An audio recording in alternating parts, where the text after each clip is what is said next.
Trump. You've seen Trump a lot recently. How's he doing? Toughest son of a bitch on the earth. I tell you, he's doing great. It's incredible. He's we been just got to indicted spend some 4 time times. with him. Yeah. Which you seem to be having more fun than anybody in that. I was having. You watch that video back, we're walking to the ring, and everyone's looking all tough, and you're like, you're like, this is the greatest day of my life. I loved it. That was so much fun. It was amazing. I love spending time with him, getting to know him, since he became president, the first few months, having dinner at the White House with him, and from there on, we've just really hit it off, and I can relate to him in a lot of ways as somebody who might speak out of turn a little bit, say what's on his mind. But, I think if you look at his track record and who he is as a whole, there's a lot more good there than anything. And I think people, I could go both ways. I always say with me, you can go on the internet and you can make me out to be some crazy wild party animal who just has his middle fingers in the air and doesn't care. Or you can be someone who's a single father, who loves his family, loves his country, does a lot of philanthropy. It's all there for the taking. And, I try to see the good in people. I haven't always executed that correctly or, on spot. But, whatever it is, when I give it, it's 100% real. Well, so without betraying the details of your conversations, you've been with Trump a bunch of times since he got indicted and the world has kind of crashed in around him. How does he seem? Can't tell. Really? No. I mean, when we're golfing or we're hanging out in different scenarios here and there, it's his spirits are always up, and he's always talking about this country. He's always talking about this country and how he wants to win for it. He likes to win at anything. Yeah, that's true. Anything. When we're golfing, I won $100 from him at the UFC. I don't think he was too happy about it. But what'd you bet on? We were betting on fights. We're just picking guys, to make it more interesting. Yeah. And man, somebody that's in that office, in any office, that wants to win for this country, I'm in. I've never seen anybody who wants to win for this country like that guy. And I don't think we'll ever see anything like it in our lifetime. To me, he's the greatest president we've had. And he's unaffected, in your experience, by everything that's happening. Oh, is he pissed off? Sure. Yeah, but he doesn't seem broken at all. I don't want to speak out of school, but, who's not going to hem and haw a little bit about the people that are doing this to him? These people in New York. It's a freaking joke.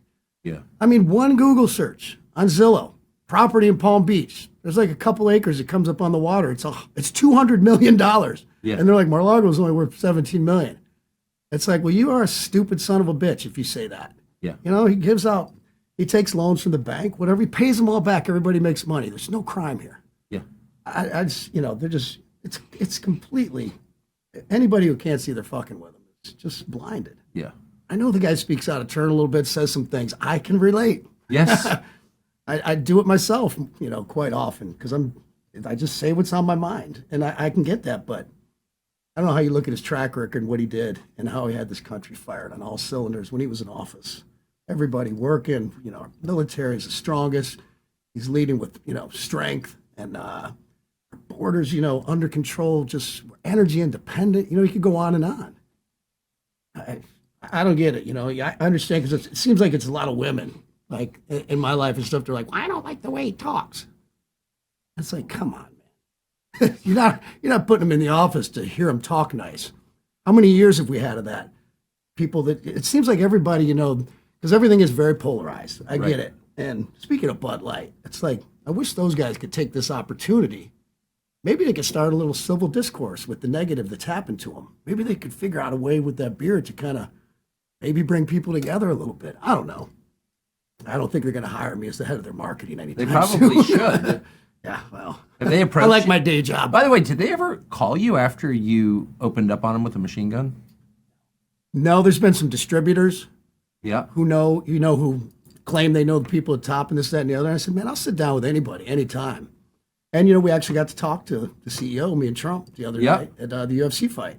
I was He there. was standing behind me. I recognized, yeah, you were there. And I was like, it's kind of funny because I'm sitting there with Trump, and I'm like, hey, that dude behind us is the CEO of Anheuser-Busch. He's like, want to go give him some shit? I'm like, I do. Trump's like, let's go. And actually, it was a really pointy conversation. That dude, his name's Brendan. He's in the CIA.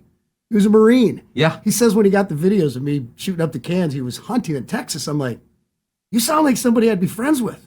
Like, how'd you guys get this so wrong?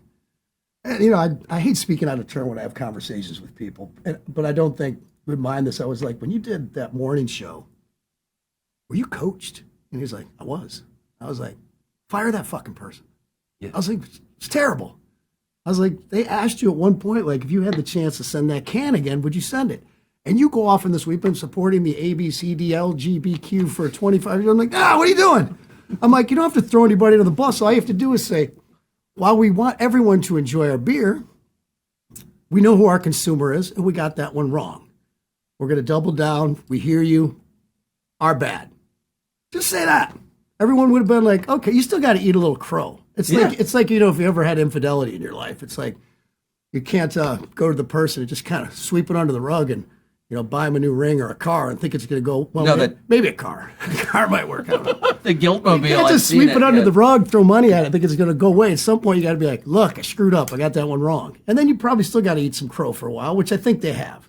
You know, like I said, it's like, I don't want to be the face of crushing working class people's jobs, not only their jobs, but their livelihoods. Oh, I agree. Think about people's livelihoods that work for that company that are just like, Jesus, what happened? I know. It didn't have any fight in it. You know, I hate to see people losing their jobs at any level 2 bottling plants closed. That's shocking. because they screwed up. They made a mistake. All right.